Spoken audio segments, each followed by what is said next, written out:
1 plus 1 plus 1 equals 3. Welcome to our very Oh, my man here. Oh, my yay. Yeah. Oh, my yay. Fight Club captain in the building. Oh, no problem, man. Thanks for having me on.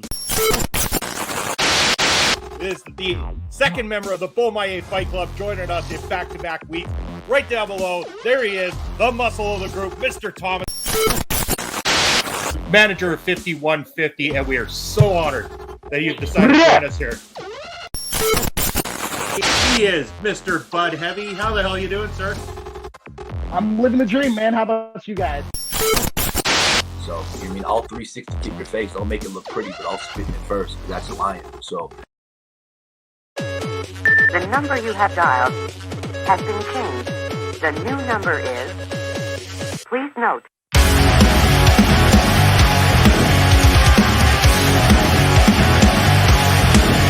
Please note.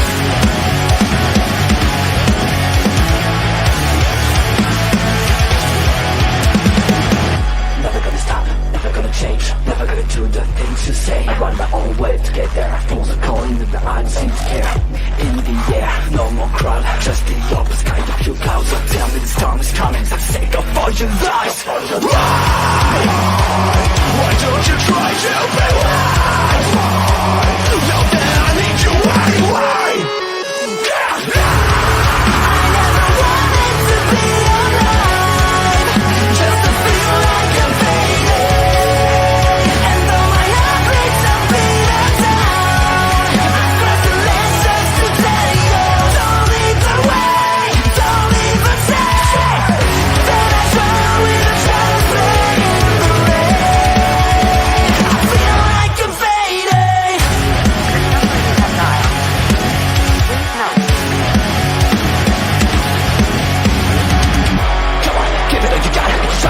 But you make it no worse. Every time you hear these words, I'll be down the road, cause I know the odds are better on my side.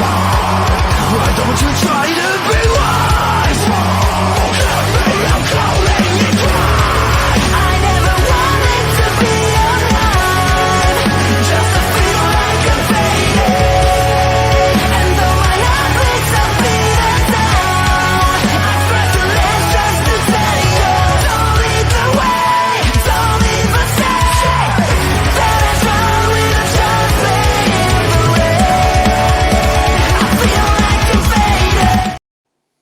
And boom, just like that, it's another Thursday night. We're the video bros on your screen. I'm Bobby Munson, the man beside me, the man with the angelic voice, Papa Smokes.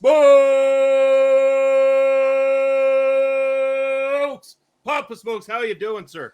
Wow, that was a great intro, Munson. I'm doing great. I want to give a shout out to all my wrestling people out there and everybody watching. Massive shout out to all of the MLW fans who, just like us, were a little disappointed to find where the fuck is Fusion tonight, Papa Smokes. Yeah, man, we got left out in the cold. We got the same episode as last week, and what the hell is up with that? Yo, Basser. Yeah, Basser kicking it up in the house. B. Carter joining us again. More new booms here than on Fusion. No new booms on Fusion tonight. What's going down? They could have at least warned us. We could have prepared something completely different. Instead, we're gonna dig into a little bit of what happened down Underground this week. Unfortunately, hey, we're Canadian, so we haven't seen it. So, shit. But we're gonna talk about it anyway because we got the results in front of us, and why not talk about it? But if there's any MLW-related topics anybody wants to talk about, feel free to let us know. We'll be happy to take your requests here tonight. But let's start with this one right here. And we're going to talk about this. This is the statistics coming out of the debut episode of MLW Underground on Reelz. It scored a 7,900 viewers, with 60,000 being in the male 18 to 49 demo for the premiere. It must be good. I don't know. I don't know TV. I don't know if you do, Papa Smokes, but I'm assuming that kind of announcement is probably good for MLW. Yeah, you meant 79,000, right? Yeah, 79,000.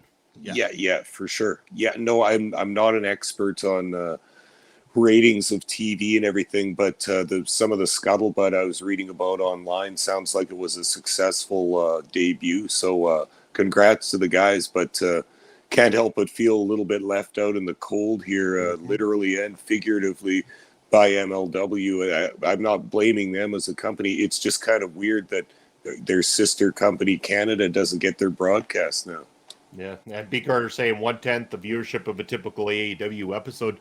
But, that's not bad when you break it down, considering that AEW is on a top national television program.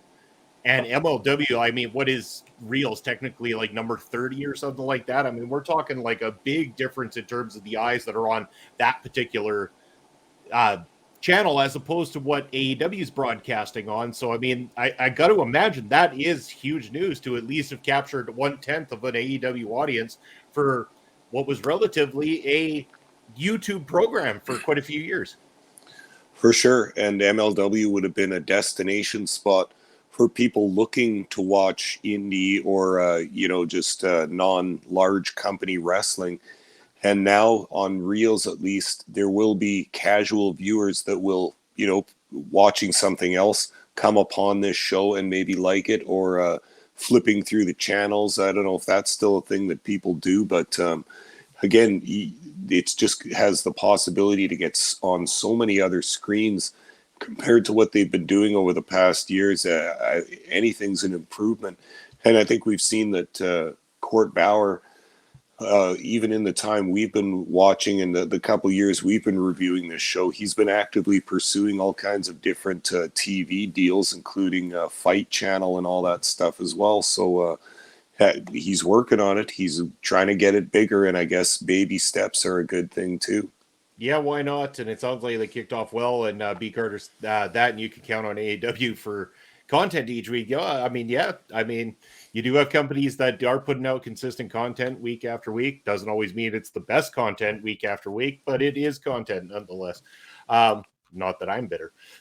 and just think of how much contracted talent MLW has compared to AEW. I mean, the difference in rosters, there's probably less than 10 guys that actually have contracts with MLW. Wouldn't you think, Munson? Or the very small handful anyway that are actually contracted. So they're just trying to get the independent contractors to come through and work series of tapings. Although all those guys, including Davey Richards and Alex Kane and all those dudes, are off doing indie dates all the time too. So it's hard to keep your company going when you just have such a small roster that's actually contracted. And, with all the people that are on MLW, it makes me really kind of curious to go check out some PCW, because PCW Ultra tends to carry a lot of that same roster, and it seems like they're doing a great job over there. So I wouldn't mind checking out some of their work. Might be worth a watch. And B. Carter saying, I watched Prairie Pro this week and would encourage others to check it out if you like it. Thank you. Hell yeah. I really do appreciate that. That is much appreciated, not only for watching it, but for encouraging others to check it out. We try to do a very modest job with what we have available to us. Again, we're not mega rich with the cameras or anything like that, but we do have very passionate fans, passionate talent that really know how to put on a great show, and a great team behind the scenes as well too. It's an easy job for myself and Papa Smokes when we got such great people to work with, of course, and great fans watching in. And thank you, B. Carter, for that as well too. Appreciate it. Appreciate the support.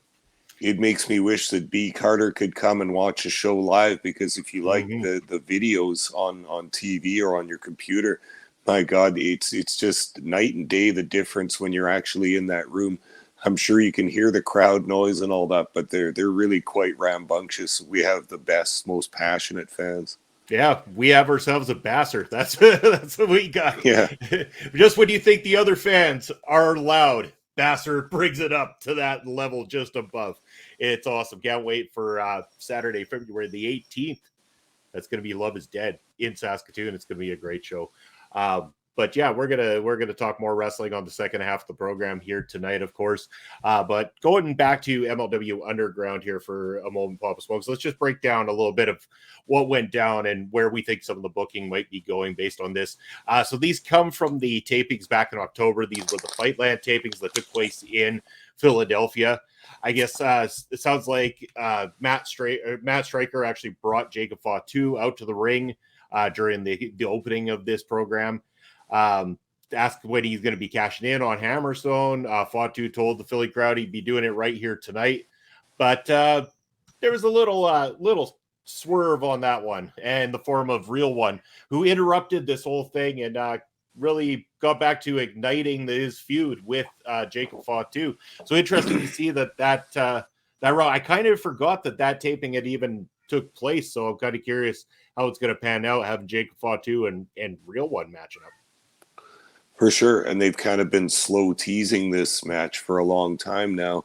Ever since they restarted after the summer, we've seen Real One in the parking lot thinking that Jacob Fatu had damaged his car somehow and was going after him. And then after Fatu's match, Real One is hiding in the crowd and pops up and breaks a beer bottle over his head, bloodying Jacob Fatu. Now you're really poking the elephant there. You're getting yourself into some serious potential danger. And then a few other times too, he's come out and mocked him, but escaped with his life. So typical to MLW, they've got nice long-term vision because they obviously prize this matchup. So they're gonna tease it, but they're gonna keep the guys' hands off of each other until it's the right time. And we've seen them do this before in main event situations, keeping the two stars as far away from each other as possible. I think it's very smart to do that, and it just even if the two wrestlers are doing other programs at the same time, the fans still remember these contacts and know that there's something brewing for the future. Yeah, you bet, man. So Real One kind of gets in there. He pisses off Fatu to keep this thing going. Says some, typical Real One fashion, go after the family, dig deep into the history of your opponent. Pisses off Fatu, the security go to drag him away. Enzo still running his mouth, or Enzo Real One, my apologies, is running his mouth saying he's there for a fight, and who should answer the call but good old Mance Warner. Old Mancer answers the call, and he's ready for a fight, and from what I understand, a KO finish. Mance Warner defeats Real One by KO. This must have been something else. I know B. Carter must have watched. Come on, B. Carter. Tell me you watched Underground. Let us know. The old Mancer kick his ass something good. Definitely sounds like it. MLW hasn't used a KO finish that we've seen in quite some time, although they do use them every so often, but kind of interesting. And this was good. This was interesting, and then I think this was going to set up a street fight between Real One and Mance Warner for next week's Underground. And there we go. It was quick. Yeah. Old Mancer isn't there to be spending his whole entire night getting the job done. Get it done quick and collect the same paycheck either way. So that's fantastic. Get drinking those light beers. That's right. He's got some partying to do with Microman backstage afterwards, by the sounds of it. So that was then announced that next week, I believe, is going to be another fight for a Real One. So they really want to put him on there. It's a street fight with him and Old Mancer next week. I don't know. I don't know if Real One is quite thinking too well right now. Papa Smoke's getting himself into that kind of fight with Old Mancer again. As we welcome Carl to the chat. Turnbuckle Studios, go and follow, subscribe. Our good friends at Turnbuckle Studios, our good brother Carl Carafell. Handsome Devils on my TV screen. Good eve to you, gents. Good eve to you too, sir. Glad you were able to stop by and talk about the fusion that wasn't. That's what you can name this episode, Munson. The episode, the fusion that never was. Yeah, the fusion that never was, and they didn't even have the nerve to tell us about it. But that's okay, because guess what we got coming up on Ring Respect Radio tonight? We're going to be talking about the Pofo family, and that's going to be a lot more interesting than the fusion that never was. Great name. But moving on from there on that night, our boy Alex Kane, Bomaye himself. Bomaye. There we go. Alex Kane ended up having the Philla prize, the Thrilla and Philla prize fight challenge, and it was answered by the marvelous Jafar.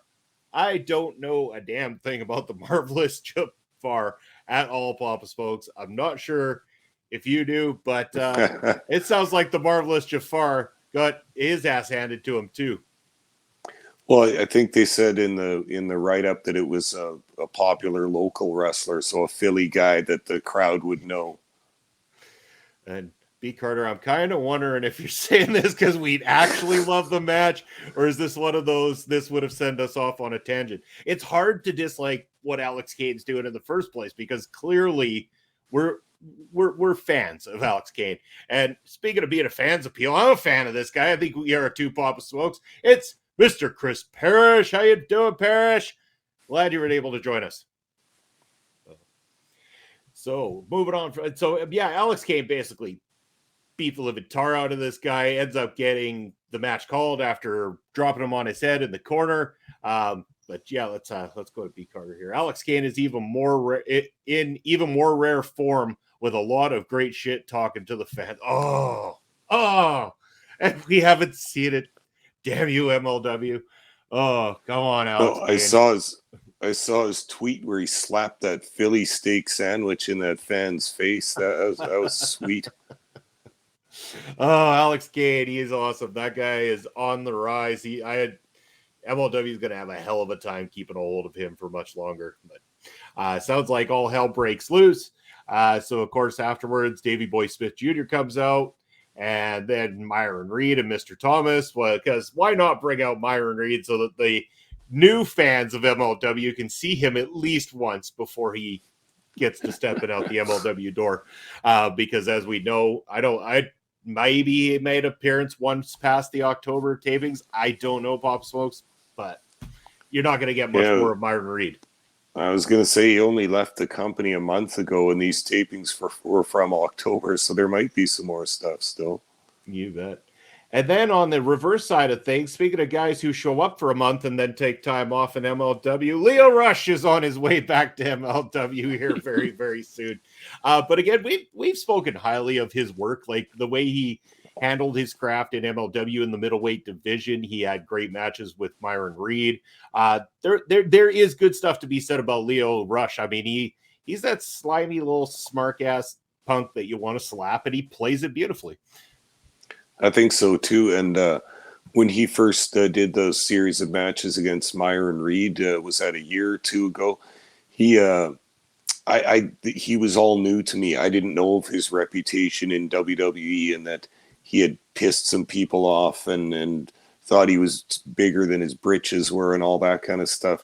So this was all new to me. I knew he had a bit of a reputation, but when he came here to MLW, it was good actually because he cut those promos where he was too big of a rap star to ever show up at the wrestling show and everything. That's pissing the fans off right off the bat. And then he had such great matches against Myron Reed. I don't even think he really fought anyone but Myron Reed, or he only had a small series of matches, but they were good. And he works that small, quick guy style quite nicely, using the bottom rope and second rope for maneuvers sometimes. And I thought Lio Rush was pretty all right.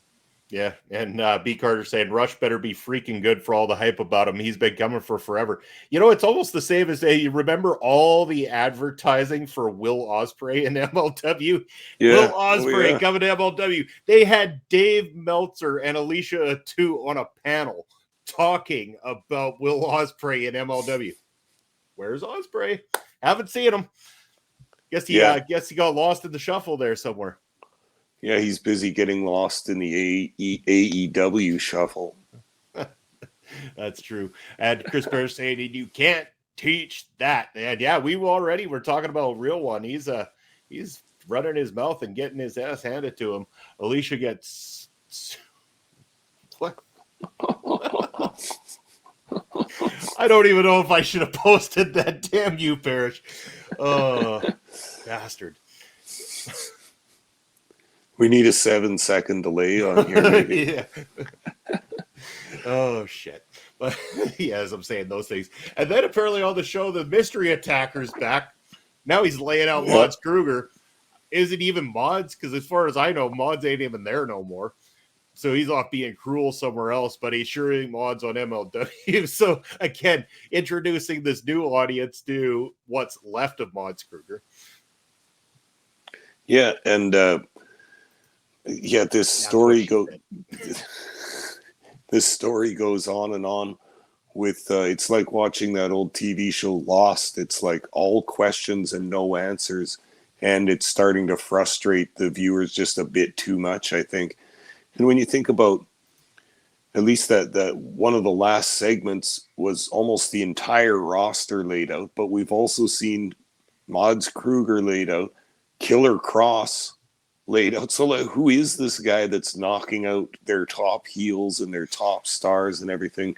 It almost can't even live up to the hype because I almost wouldn't even believe it now. I'm telling you, it's gonna be fucking Micro Man.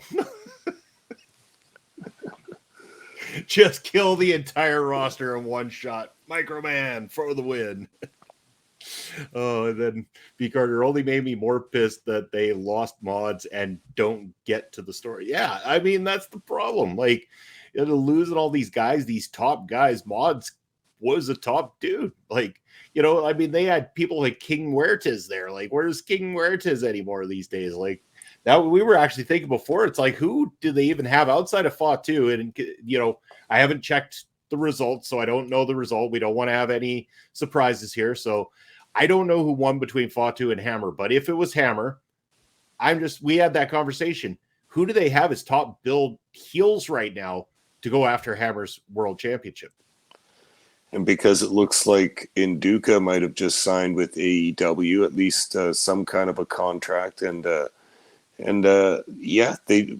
Hammerstone as a babyface champion, as a strong guy, they need a series of heels to feed him all the time, and they're just quite short on main event heels right now, especially since there's no Contra unit anymore. That used to be the perfect foil for the babyface champion, but now it kind of seems a bit schizophrenic. Like there isn't a strong faction with a guy that's kind of earmarked for going after the champion. We don't have Richard Holiday right now, unfortunately, because he's sick. Jacob Fatu is hanging with the SST and is more of a babyface character at this time, but we know he's had a title shot recently. But yeah, what else do we have for heels in the main event position? It's getting real thin on top there. That's a heavy no, Parrish. Like, no, they won't turn him heel. There's no point, because on the flip side, there isn't like a ton of lined up baby faces, especially like with him having already had a clash with Fatu as a baby face right now. I would say, when I rethink about it though, because again, I'm assuming this, and I don't know for sure, but obviously John Hennigan just recently joined MLW, and with what's been going on with Cesar Duran forming his Azteca Underground faction, could he, because he's already got Taya, and Taya teased her husband coming to the company, could you end up seeing Johnny Hennigan, John Fusion, whatever he's going to go by, is he joining Cesar Duran? And then again, you've got a viable opponent there for Hammerstone, a very experienced in-ring technician. But you've also got Alex Kane. We can't leave Alex Kane out of the mix. They've pushed him quite well, and we know he's on the rise, and he's another guy that could carry the top prize at MLW. For sure. And what I think they should be doing also, like you brought up King Huertas, but I think they should be getting a guy from AAA, somebody just start building one of the heels. We've seen that guy Pagano get a title shot out of the blue in their Tijuana tapings there. I'm not sure how I felt about that, but get a guy to be on a series of tapings and just pump him up, whoever it happens to be. Get that big Taurus, get just one of your better luchadors to take that spot and push him into the main event. Whoever you think can handle it, start a little program with him as a heel versus Hammerstone. Do something, man. Like, you got to get somebody waiting in the wings and some proper heels for Hammerstone to work with. Yeah, you bet. So, even though we didn't see it, Papa Spokes, I think we might as well talk about it. It's time for the main event of the evening. This was the last man standing match for the World Heavyweight Championship. The MLW World Heavyweight Champion Alexander Hammerstone defending against the judge EJ Nduka. And it sounds like Nduka using a lot of heel tactics to get the quick jump on Hammerstone, get most of the advantage early off in this match, making it sound like he was built up strong in this whole thing, and Hammer had to come from behind to get the Heroes win, which is inevitably what happened. What I really wish we could see in reading these results is the fact that Hammer picked that giant beast of a man, EJ Nduka, up and gave him the Nightmare Pendulum. What a sight that would have been. And Hammer's done good against those big, tall opponents, including Mads Kruger and a few of the other boys. That's a difficult move to do at the best of times. And with 6'7" EJ Nduka, they would have had to set that up very carefully. I apologize, B. Carter. One fall. One fall. I wasn't sure how that one was classified, considering that it is a last man standing match. But I guess it is just one. It's still one fall to the finish, though. So it is completely correct in that sense. So, as this isn't a best 2 out of 3 or a best 7 all elite mixed tag team jumping, flying, kick, trampoline bullshit match. I don't know.